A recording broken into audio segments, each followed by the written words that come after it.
வணக்க மாதம் 5ஆம் நாள். மரியா, எப்போதும் மரியா. மரியாவின் இறப்பை பற்றிய தகவல் திருவிவிலியத்தில் எதுவும் இல்லை. மரியா சென்மபாவமின்றி பிறந்ததால் அவரில் இறப்பு சாத்தியமில்லை எனவும் கூறலாம்.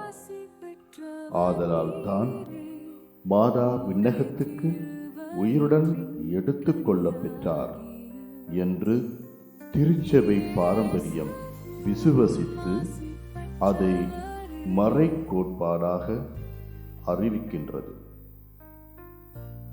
ஆன்ம உடலுடன் விண்ணகத்தில் வாழும் மரியா நமது தாய் என்பது தெளிவு.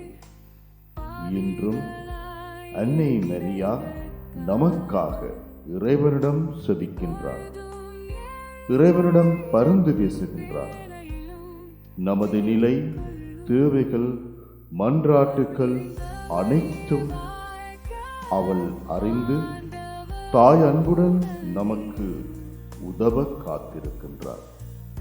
எனவே நாம் தயக்கமின்றி அன்னை மரியாவிடம் எமது தேவைகளை கேட்டு இறைமகனுடன் பரிந்துரை செய்து தரும்படியாக மன்றாடுவோம். ஆமென்.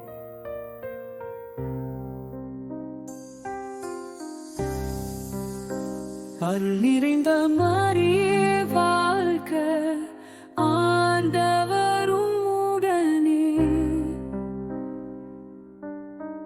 பெண்களுள் ஆசி பெற்றவர் நீரே, உம்முடைய திருவயிற்றின் கனியாகிய இயேசுவும் ஆசி பெற்றவரே.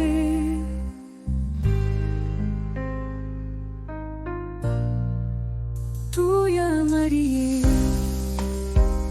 இறைவனின் தாயே,